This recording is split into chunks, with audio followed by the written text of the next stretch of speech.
glides effortlessly onwards. No amount of back pain can deter the galley slaves of erotic endeavour. So ask not what your sexual organs can do for you. Ask what you can do for your sexual organs. Can't we cut it there? I think we've got enough. Love, after all, means never having to say you're tired. Artistic then, it was beautiful, beautiful. But lovely, the way he was wiping all that. Yeah, we want Klaus on the...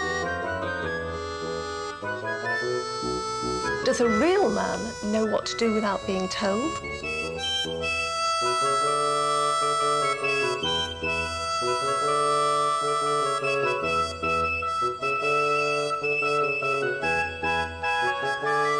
Let me put it this way. Would you try to play the concert violin without training?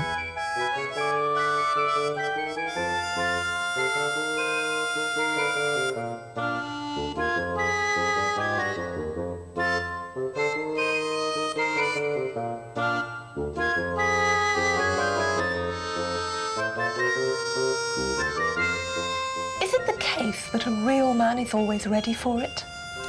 Actually, no.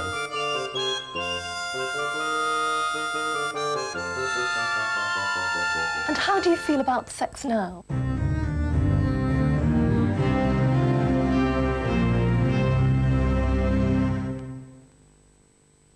Whether it's a problem of love, lust or loneliness, a new series invites members of the public to become agony aunts and uncles for the day, beginning next Tuesday at 9:05 in the morning on BBC1.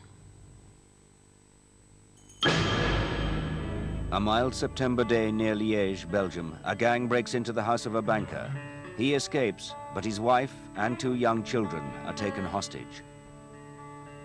For 7 days, Inspector Jacques Léonard negotiates with the gang leader. The dialogue is tense, but there is an ease between the 2 men. They have known each other for many years.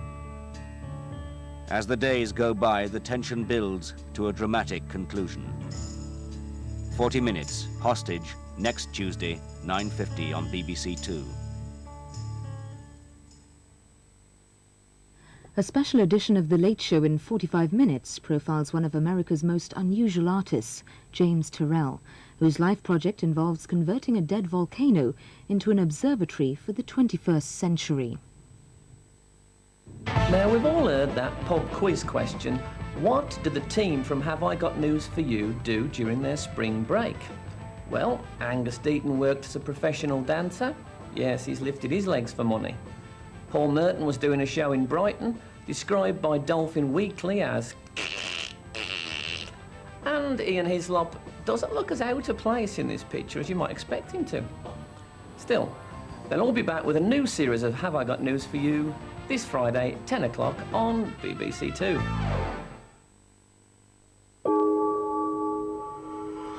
Now on BBC2 Newsnight with Sue Cameron.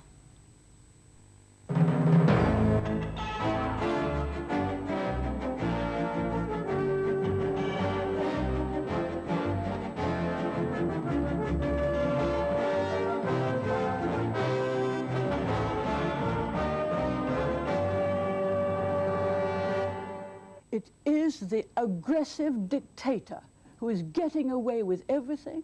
He's seeing the will of the United Nations, what was called a New World Order, flouted. He's seeing the commanders humiliated, and the West just standing idly by. Good evening. In a passionate intervention which will embarrass the major government, Lady Thatcher tells of her shame at how the West is leaving Bosnia's Muslims to be massacred. She attacks the Foreign Secretary's approach, demands that the Muslims be armed, calls for the UN to back them up from the air. And she tells Newsnight that the troops protecting humanitarian aid convoys should be withdrawn lest they end up being used as hostages. But Defence Secretary Malcolm Rifkind repudiates any suggestion that his government lacks compassion or courage and says her criticism is disgraceful.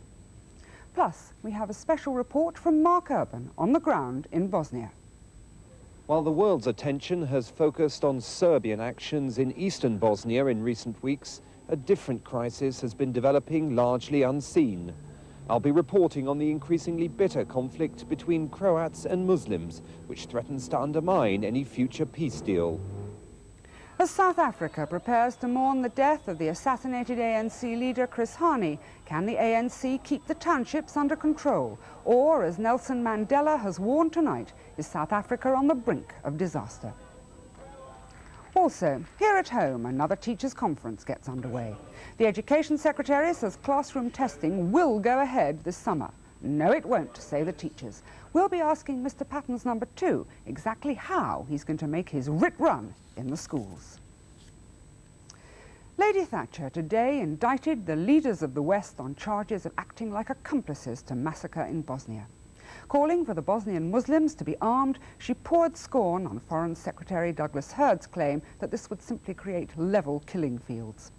In Bosnia itself, a further 800 refugees were evacuated from the besieged town of Srebrenica. But the Serbs warned tonight they might prevent further convoys if they found abuses of aid operations. And France announced the recall of General Philippe Morillon, the one man who'd given us a spark of hope and leadership, according to Lady Thatcher. Lady Thatcher's intervention was as explosive as it was unexpected. In an interview with the 6 o'clock news, she dismissed the West's, and by implication Britain's, response to the Bosnian tragedy with contempt. Does Britain share its part of the blame for it? I am ashamed of the European community, that this is happening in the heart of Europe, and they have not done any more to stop it. It's within Europe's sphere of influence. It should be within Europe's sphere of conscience. There is no conscience. We have been a little like an accomplice to massacre. We cannot carry on like that. Would arming the Bosnian Muslims stop the slaughter? Mr. Hurd has called arming the Muslims providing everybody with a level killing field. I thought it was a terrible and disgraceful phrase. There's a killing field now where the innocent haven't the requisite arms properly to defend themselves, but they're doing as much as they can with their bravery and a few rifles and a few small arms handed round between them. I'm very thankful that in the Battle of Britain we had some proper equipment, not enough, but that with a Prime Minister with a lion heart and with very, very marvellous pilots managed to get us through. Lady Thatcher was responding to a groundswell of moral outrage provoked by harrowing images of the Bosnian conflict. It's been brought to a head by the UN's impotence in face of the siege of Srebrenica. Yesterday's shelling of civilians by Serbian artillery was the last straw for many aid workers on the ground. I said this morning that the man who gave the orders to shell Srebrenica should burn in hell, and I'm not going to detract from that, and I'm not going to retract it. I believe that was a hideous and a heinous offence, and I abhor the man that did it. UN humanitarian efforts continue. A convoy did reach Srebrenica today to bring out refugees. And tonight the European community promised more food aid. But it's happening against a background of apparent political inactivity. While the lorries roll, the Vance-Owen peace plan has stalled, and the Russians are blocking attempts to toughen UN sanctions against Serbia. It is my feeling that now is the time for more talks rather than new sanctions, and new sanctions passed today could create additional problems rather than solve them. Into this diplomatic stalemate, Lady Thatcher has lobbed the very undiplomatic suggestion that the Muslims should be armed by the West and defended by Western air power. As far as I'm concerned, at the moment, that the Serbs have access to all the ammunition that they want, whereas the Bosnian Muslim side is rather like a sort of Payne's Wessex firework display versus a rocket in a bottle. The Muslims have nothing. I doubt that lifting of arms embargo will contribute to finding a peaceful solution sooner.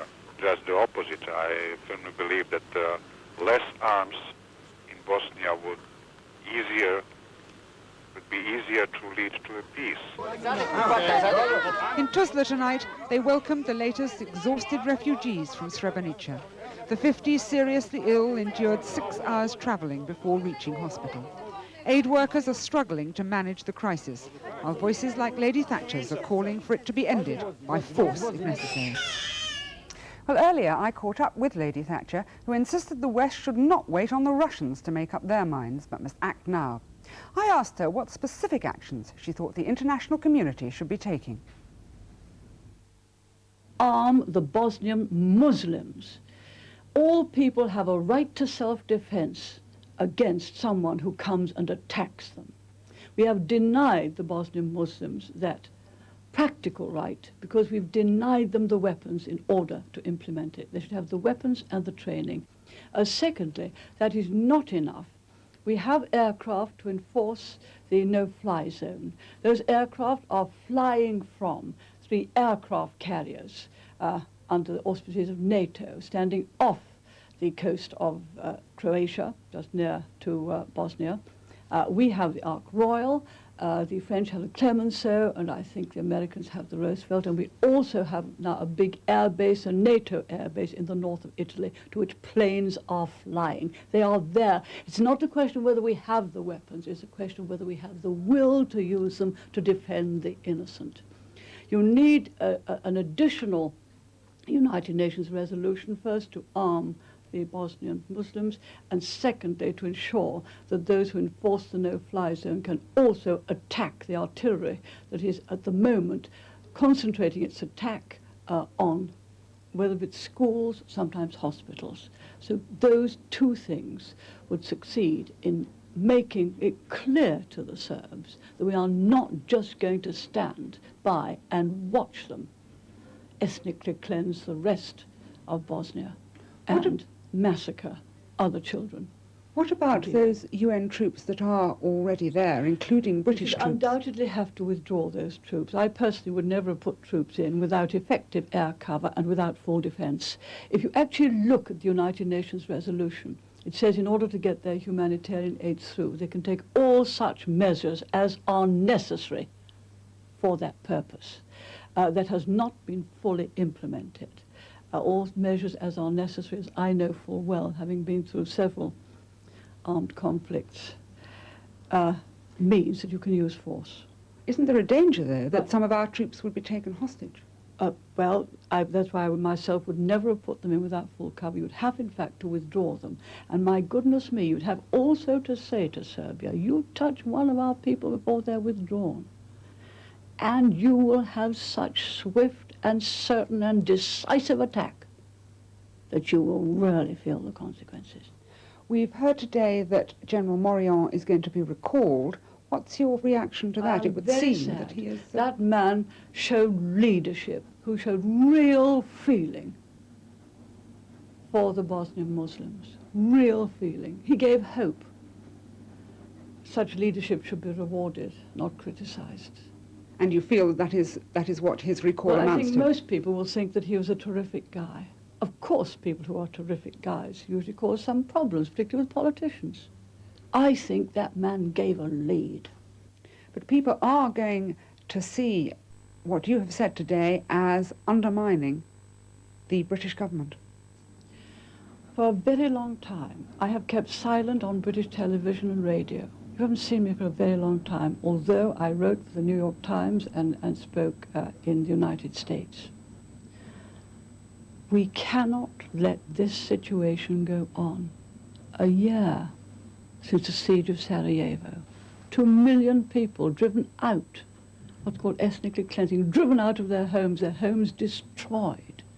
Something like 130,000, according to the government of Bosnia Institute of Public Health, massacred. Now finding mass graves in Croatia near Vukovar. Is that the West's policy in the heart of Europe? To let that go on? I never thought to see another Holocaust in my life again. And the West say it's enough to feed them and to try to get a ceasefire. Lady Thatcher. Well, earlier I put it to the Defence Secretary, Malcolm Rifkind, that the burden of Lady Thatcher's argument was that his government was short on compassion and on courage. I think that's a disgraceful accusation when there are 2,500 British soldiers in Bosnia. We have the largest contribution of any country in Bosnia at the present time. They've been spending 6 months bringing huge amounts of food, of aid, of succor to hundreds of thousands of refugees who would have died over the winter. I think that was a most unfortunate remark that Lady Thatcher made, and certainly not one justified by the facts. But what she said is that we cannot go on with this policy, namely feeding people but leaving them to be massacred, leaving the innocent to be massacred. That is what is happening, is it That not? is not the policy either of the United Kingdom or of the United Nations. What we are seeking to do is to bring the conflict to an end as quickly as possible. The best way of achieving that, if it succeeds, will be the efforts of Dr. Owen and Cyrus Vance. It is difficult to believe that ending the arms embargo and selling arms or providing arms to the combatants will do other than prolong the conflict, which is exactly the opposite of what Lady Thatcher wishes. Well, you say that, but surely your way of doing things is just going to mean that more people are going to be massacred. The Serbs are going to go on massacring people until they get their way. Well, first of all, let's be quite clear. We have not argued that we have some marvelous solution that will suddenly and quickly and easily bring the war to an end. What we have been doing, what the United Nations has been doing very effectively, is providing vast amounts of humanitarian aid. And you remember back in November, people were prophesying vast numbers of people would die through starvation. That has not happened. The efforts of the UN at that level have been very successful. Where there has been less success is in the diplomatic efforts, but even there, the Croats and the Muslims have signed up to their advanced proposals. The effort must now be made to try and ensure that the Serbs also adhere to that, and not just sign the document, but that all three parties actually implement it. And that itself is by no means something one can take for granted. Well, indeed not, Mr. Rifkind. And as Lady Thatcher said, well, the way to get them to sign up is to put, to threaten them with force, to arm the Muslims and to actually use air power. Well, let's be quite clear about that. Lady Thatcher would be the first to agree that you should never make threats unless you are prepared to carry them out. And therefore, when she said earlier this evening that we should threaten to use force against the Serbs if they do not accept the Owen-Vance proposals, I noticed that she then went on to say that she didn't support the use of ground forces, simply the use of air attack. And I have to ask, well, what if you did bomb the Serbs just as we bombed the Iraqis in Kuwait? And if that did not work, would Lady Thatcher then want to send in ground forces? And if not, where would her threat then take us to? Why are you, and indeed the other Western leaders, denying the Muslims the right to self-defence, which I think Lady Thatcher said is Article 51? Everyone has the right to self-defence. The question Not in practice, they don't. You won't let them have arms. Let me answer your question, if I may. The United Nations, as it often does in a conflict or a war of this kind, seeks to prevent the sale of arms or the distribution of arms to either side in that conflict. Now, I accept that there is an argument, seeing the pressure that the Muslims are under, the weak position that they're in, there is an argument for saying that they should be supplied with arms. But do please be under no illusions as to what the consequences of that would be. There would be two consequences. First of all, it wouldn't shorten the war, it would prolong it. And secondly, one must assume that President Yeltsin would then come under considerable pressure from Russian opinion to give similar help to the Serbs. And therefore you would risk internationalizing a situation that is already very grave and very serious. So although arguments can be put, and there's sometimes sound quite persuasive arguments, again, we should be in no doubt as to what the wider implications of such a change of policy might be. Malcolm Rifkind speaking earlier. Well, it remains to be seen whether Lady Thatcher's words will shame the rest of the international community into taking tougher action. Some believe even if the Serbs signed up to the Vance-Owen plan, that would not provide the solution everyone hopes. Indeed, there are fears that it could create more violence and further sour relations between Croatians and Muslims. Under the plan, the Croatians would be put in charge of 3 so-called cantons in Bosnia-Herzegovina, where their people are in the majority. In recent months, there's been a series of battles, mostly sketchily reported, between Muslims and Croats in the 2 most important cantons, where Muslims fear the peace plan would simply create a greater Croatia. Last November, hostilities began in earnest, and thousands of Muslims fled Prozor. In January and February, there was heavy fighting in Gornji Vakuf. At least 200 people were killed. This month, the dispute erupted again in Konjic on a vital aid route. Mark Urban begins his report from near there in a place where Muslim troops are engaged in a struggle for survival. High in the mountains of Bosnia, Muslim fighters came down to meet us. The tension was palpable.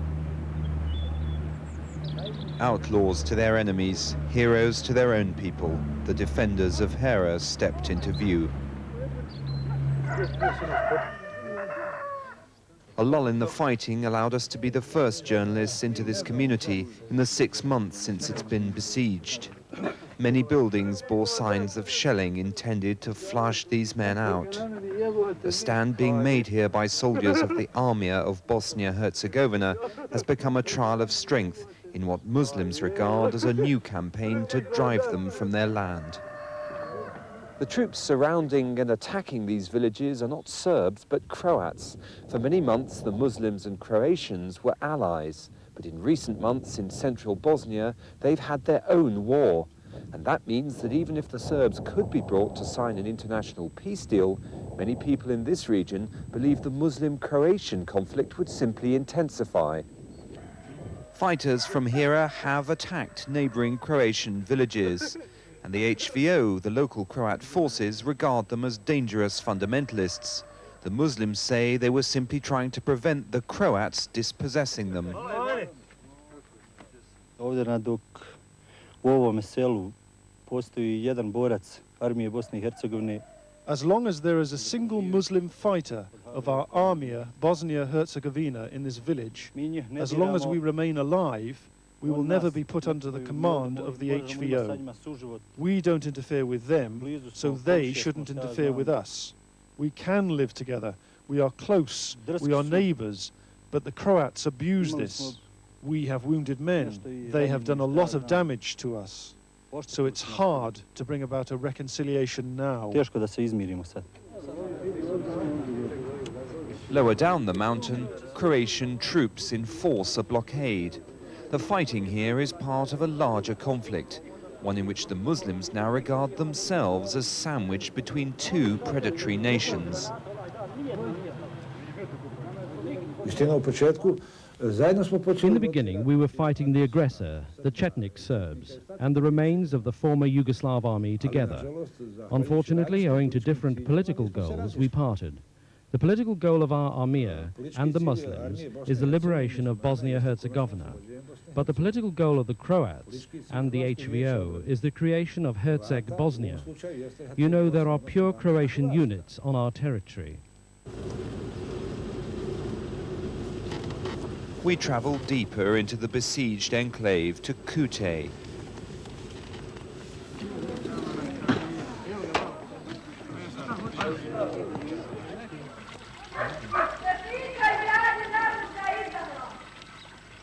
This village holds about 1/3 of the 1,000 Muslims in the area. Many are the families of men fighting in Hira. Like those trapped in eastern Bosnia by the Serbs, the people here are dependent on local crops and what can be smuggled in. You see here is many refugees also from Here and many sick people, many very ill people, old people, and many children, as you can see here all around us. There are also some newborn children who need some kind of medicine care, and here we haven't any help from that side. It is a fight for life. It is fight for our people to survive here and to live here as they lived here for many centuries. Yeah, and we must defend our lives, and that our territories, our villages, our cities, as we can.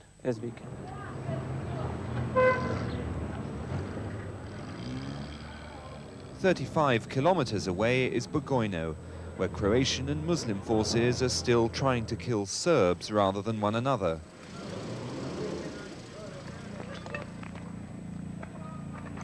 This destroyed house was the product of the only Serb shelling of the past week.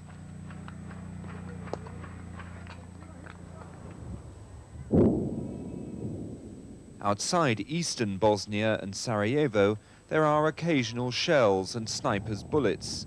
Little real fighting with the Serbs. Positions have been fixed for months. Come on, boys! On this day, the Croatian artillery unit defending the town was just practicing its drills. The marriage of convenience between Croats and Muslims at the start of the war provided the lightly armed Muslims with support of this caliber. Now the commander here told us they no longer fire to help the Muslims or allow them to receive shells for their heavier weapons.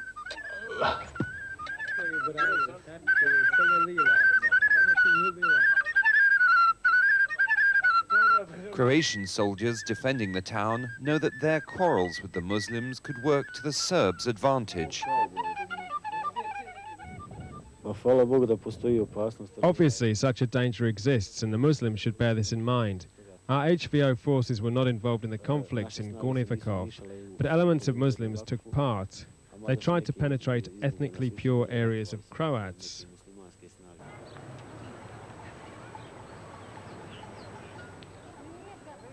In many places outside Bugojno, the conflict is already deeply entrenched.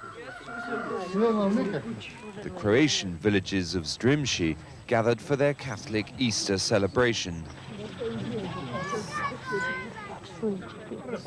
The sacred sits uneasily with the profane in this village.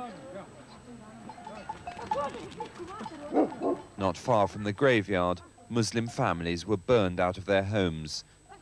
The walls now daubed with slogans and symbols from the time of the Nazi Greater Croatian State.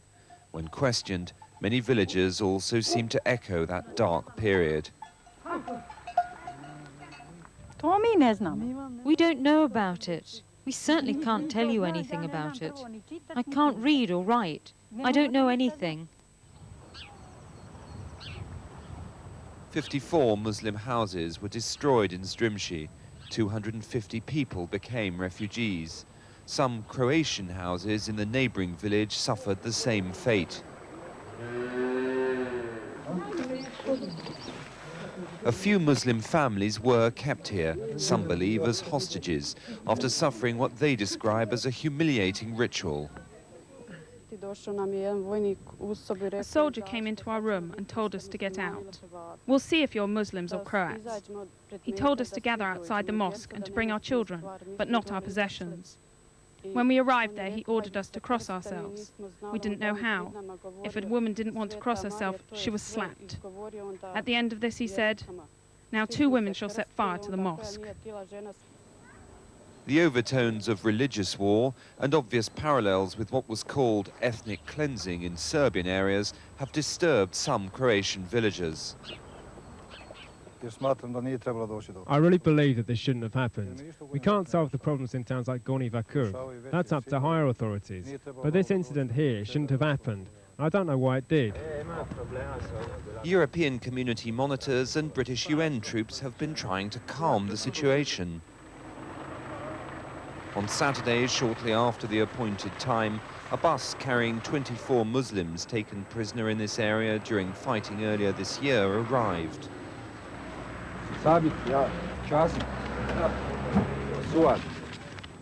But shortly after these attempts to broker peace bore fruit, there was new fighting around Hera, and the local Croatian police chief declared hostilities had been resumed. We continue to try hard to find solutions. We try and help them, give them food, schools, medical care and accommodation. Despite this, it's strange to see such an aversion to everything Croatian.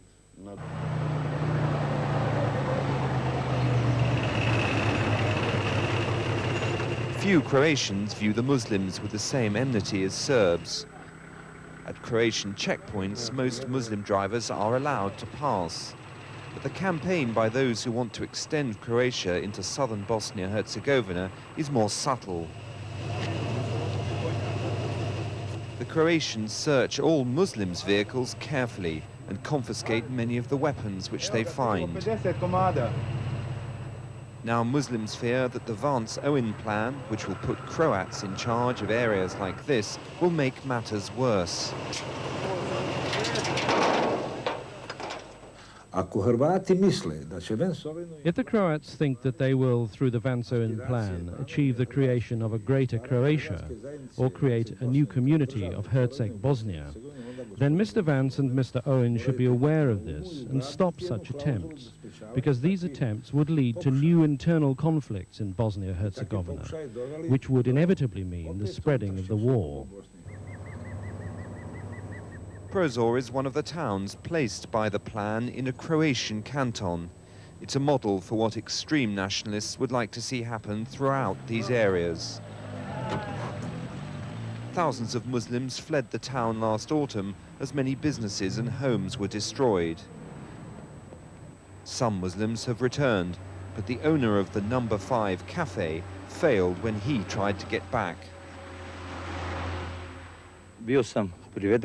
I was arrested and imprisoned for 7 days in my hometown of Prozor. During those 7 days, I talked to friends, and it all seemed very democratic and legal. But in the evening, they would enter my room in masks and beat me. 2 months later, because of these beatings, I became very ill. We found Saleh Hadjic living among refugees in a town not far from Prozor. 1,000 people who fled the Croats live here alongside thousands more evicted by the Serbs.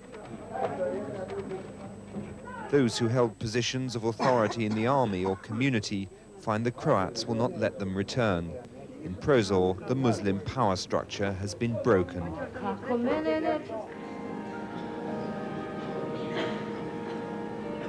For many of the faithful of Prozor arriving for the Easter Sunday service, history has vouchsafed this land to Croatia. The Vance-Owen plan simply provides an international blessing. If the tactics used in Prozor are repeated elsewhere, the prayers of extreme nationalists will be answered and Croatian dominance assured. The speed with which this conflict worsens is now likely to depend on the extremists of both sides. That it will worsen is a virtual certainty, as long as so many people in this region believe that by stealth it is becoming a part of Greater Croatia. In Croatian, as well as Serbian-dominated areas, no peace can hold unless minority rights are preserved, a fearsome challenge in this patchwork of religious and cultural loyalties. Mark Urban. In South Africa, the repercussions of the assassination of black nationalist leader Chris Harney continue to shake the country. Tonight, Nelson Mandela, the ANC president, appeared on national television to appeal for calm. A white man, full of prejudice and hate, came to our country and committed a deed so foul that our whole nation now teeters on the brink of disaster. He insisted that a date for an election had to be announced immediately.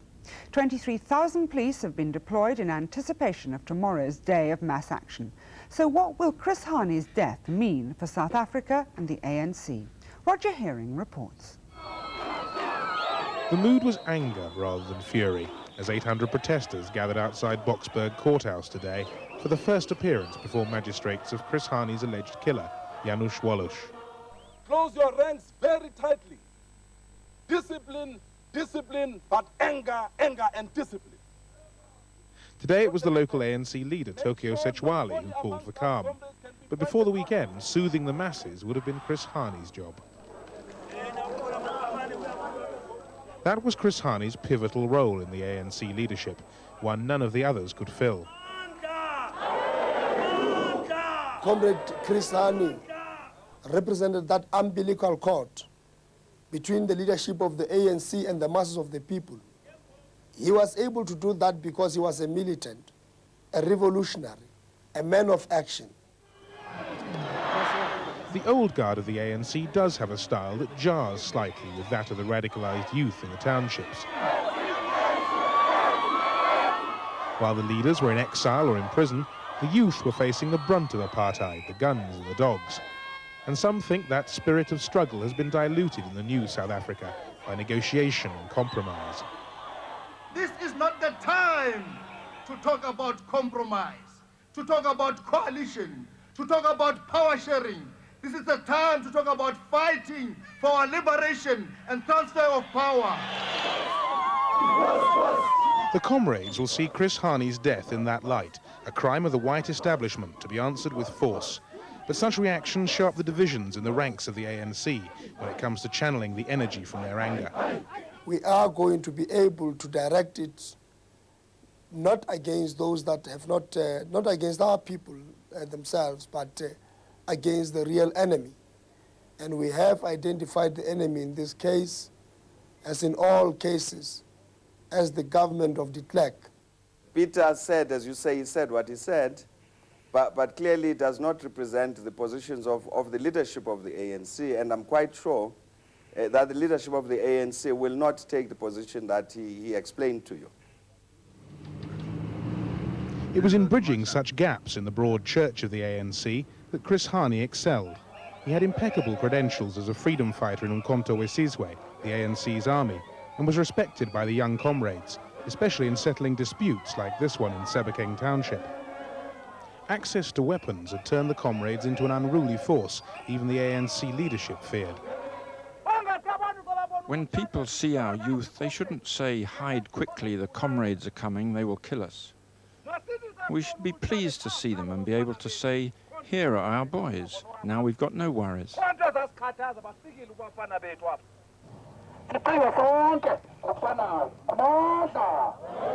It's going to be very difficult to disarm them. We never arm them. They seize the initiative to arm themselves. And therefore, they must be the part of the process of, you know, the steps that are being considered and debating about reorganizing themselves. We can't sort of decide away from them. They must be brought in and integrated into the process of reorganization. Views differ amongst black political commentators about how effective Chris Harney was in controlling the radicals, despite his own radical image. Chris Harney was seen to be a hawk. He was seen to be very radical. But I don't think that he was in a position to control the more radical members of the ANC. In fact, I think he established his reputation of being a hawk simply because he was a member of the Umkhonto we Sizwe, that is the ANC's military wing, and also because he was a leading member of the South African Communist Party.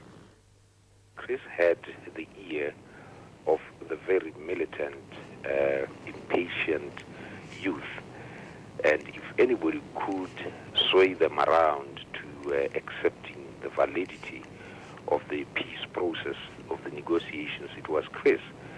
I think, you see, it's the measure of Harney's stature that he condemned the power madness and the recklessness with which the community defense units, that he condemned them. But even when he did so, they still hero-worshipped him. It would be incorrect to think that the task of developing that level of tolerance fell solely on Chris's shoulders. There's a whole organization and whole millions of people who are yearning for that level of tolerance, and I think there are sufficient forces in the country to continue what Chris was doing. Replaceable or not, when Chris Harney was shot down outside his home in a predominantly white suburb of Johannesburg, the ANC was robbed of someone whose personal philosophy appealed to even those disillusioned with the rest of the leadership. There must be a certain code of conduct. A code of conduct that is going to provide an example to the people. People must feel that, you know, our ministers, at least our leaders, are trying to not to accumulate for themselves.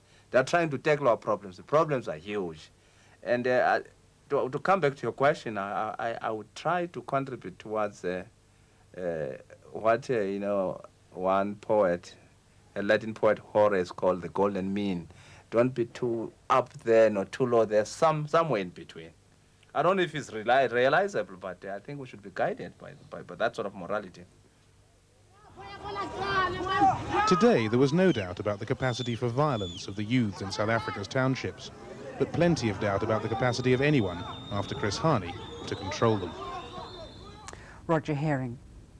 Delegates at the annual conference of the National Union of Teachers today defied their executive and voted to ballot members on a boycott of teacher appraisal schemes. The move will make it easier for the Education Secretary, John Patten, to claim that some teachers are intent on wrecking all the government's education policies, not just the controversial national curriculum tests. But testing remains Mr. Patten's biggest challenge. The NASUWT, also in conference this week, has already decided to boycott the tests. So what can Mr. Patten do to back up his assertion that the tests will go ahead? Nicola Carslaw has been tracing the chain of command from teacher to education authority in one small town in the Tory heartlands. Even though school's out for the Easter break, teachers are still hard at work, trying to convince the Education Secretary John Patten to back down on the issue of English tests for 14-year-olds. With a legal challenge to teachers' plans for a test boycott pending, Mr. Patten's attempting to use his powers of persuasion. The head of English at Queen Elizabeth School in the Dorset town of Wimborne says the Secretary of State, though, is out of touch with reality. Mr. Patten nevertheless says that these tests will go ahead. Is there anything that he can do that's going to change your mind? Well, I mean, I think it might change my mind if they were made as the maths and science tests were made last year, voluntary and not published, although I don't have a great deal of faith in promises by government ministers that test results will not be published. If the Education Secretary can't persuade classroom teachers to carry out the tests this June, then how can he ensure that they happen? As the law currently stands, implementing the tests is the head teacher's responsibility. But that could place them in an impossible position. I shan't have teachers who will supervise the tests for 330 students, who will mark the papers for 330 students, and who will report the outcomes of those tests. It doesn't sound as though you're at all keen on the test yourself anyway. I recognise what my statutory obligations are, and if the government provides me with the means to fulfil my statutory obligations, then I am certainly not going to be in breach of them. But you're not going to go out of your way to try to get these tests to go ahead, to process these tests without the cooperation of the teachers? Well, no, indeed. We all have to live together after this, don't we, in school as a community? And I go back to what I said. I shall fulfil my statutory obligations if I can, and if the government enables me to do so. So even here in Wimborne Minster, in the heart of conservative Dorset, Mr. Patten's hope of making teachers see the error of their ways seems likely to fall on stony ground. And the Secretary of State's belief that he can convert moderate teachers to his cause by dividing them from the militants also appears to be ill-founded. In Dorset, as elsewhere, Mr. Patten's faced with an overwhelming sense of unity. The rector of Wimborne Minster chairs the Board of Governors of Queen Elizabeth School, and his 2 children are pupils there. I can assure everybody there'll be absolutely no chaos whatsoever in the school. The education of pupils will continue, their lessons will continue, and the care of the teachers will continue, just as before. But if the boycott goes ahead, aren't you, as chairman of the governors, legally responsible for making the tests happen? Yes, should the head teacher inform me that he is unable to deliver the tests as the law requires, then it'd be my responsibility to inform the chairman of the Education Committee in Dorchester of that fact. We, as the employers, have in fact sent a letter to every head with copies to be sent to the teachers, saying that it could be regarded as a potential breach of the teacher's contract if the tests are not taught and don't take place. And so that is as far as we can go here, because we will then, if it's a potential breach of contract, would deduct pay for the amount of time that they don't teach it. Teachers seem ready to take that risk. In Bournemouth, their conference season rolls on, the unions taking an ever more determined stand against the government. Mr. Patten must be hoping for a legal way out of this dispute. But if there is a change in the law, this will surely do nothing to improve the Secretary of State's already strained relations with the teaching profession. Nicola Carslaw. Well, I'm joined now from Cambridge by Lady Blatch, the Education Minister. Lady Blatch, you and Mr. Patten can't really put your hands on your hearts and say that the tests will happen, can you? We can put our hands on our heart and say we intend that they should happen. You've heard in that clip of the film that there is a legal obligation on the part of head teachers and on their chairman of governors to see that these tests do take place. We've seen a pretty unedifying sight over the weekend, sadly. I recognise, as indeed all my colleagues and Mr. Patton in the department recognise, that there are some genuine concerns about the tests among teachers, and we are addressing them, and we will continue to address them. But I'm afraid we've seen another side of the argument over this weekend, a determination not just to concern themselves about the tests this coming year, but to concern themselves with the downfall of all the reforms, including national curriculum, assessment and testing, performance pay, linking with minors, linking with other public service sector workers. I'm afraid this is not helping the professionalism and the professional cause of teachers. And it is my view that teachers will reflect on what Mr. Patton did say the other day, that we want to work with teachers, to work alongside teachers to make sure that these tests are an effective check on what children are learning and teachers are teaching. But Lady Blatch, there seems to have been little sign before this weekend, before some of the comments at the NUT, little sign of you or Mr. Patton taking any notice really of clearly moderate teachers such as the ATL who have been talking about the need to change the tests and to put them on a voluntary basis. Why have you been so intransigent and not listening to them? Well, I'm sorry, I profoundly disagree with that statement. There has been an inspector's report which was called for by the Secretary of State. The National Curriculum Council also reported as a request from the Secretary of State to ask to reflect on the way in which the testing was working. We've already put in train a review of English and technology. We are looking at a concern that teachers have about science, Attainment Target 1 for science. We know that there is a difficulty for primary teachers when all of the national curriculum subjects come together, which indeed they haven't at the moment, but we foresee that there is a problem for primary school teachers, and we have set in train a review to look at that too. With respect, we have not actually put these things on hold. If I just may finish, we have not been idle. We certainly have taken on board what our teachers are saying. I'm in and out of schools all of the time, as indeed my colleagues and Mr. Patton are too. We've listened to teachers. They have given us very good evidence to say that the review so far needs to be speeded up, and that's precisely what we're going to do. We only have a few seconds left. Can I just say, if the boycott does go ahead, as seems very likely, won't the position of you and Mr. Patton be untenable? Won't your authority have been fatally undermined? Well, I still have confidence that teachers will reflect over the coming days and weeks about what it is they are saying. What we've seen over this weekend is not, if I might say so, about boycotting these tests. What we have seen is bringing all of the government reforms down. Now, I think we're into a very different battle now. Our intention is to stay with teachers, to work with teachers, to provide a national curriculum and related assessment and testing that properly tests teaching and properly tests learning. We must leave it there, I'm afraid. Thank you very much indeed. Thank you. Finally, a quick look at some of today's other main news stories. Britain and China are to resume direct talks on the future of Hong Kong. The announcement was made in London following concessions from both sides. There have been months of bitter dispute over Mr. Patton's proposals for increasing democracy in Hong Kong before it's handed back to China in 1997.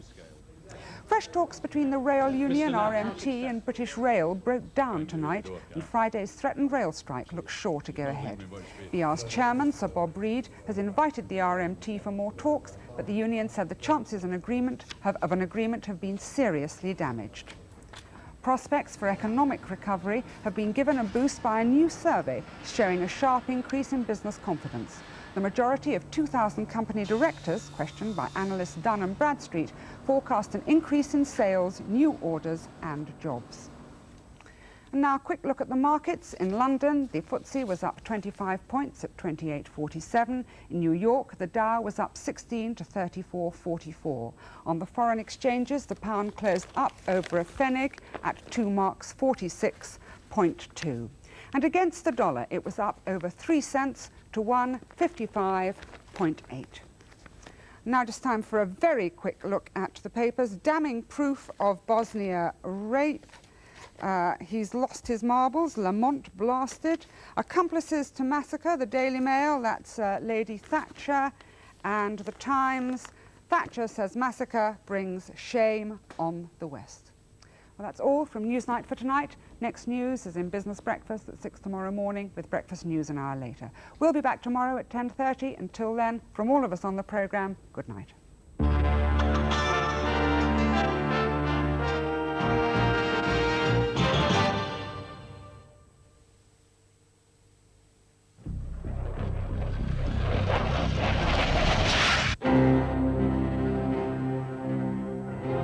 As a young man sets out from home, BBC2 joins him on his odyssey through the 60s.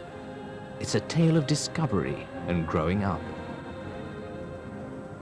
of friendship and love, of illegal substances and inflatable divas.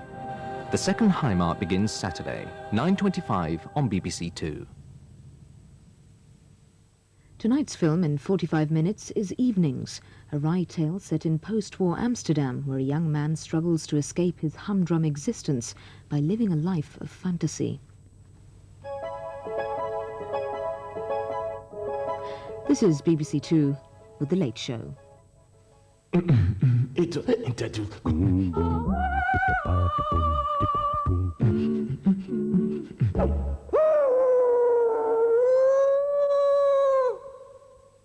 Good evening. Last week, an exhibition of work by American artist James Turrell opened at London's Hayward Gallery. Turrell is one of America's most unusual artists. He creates seemingly tangible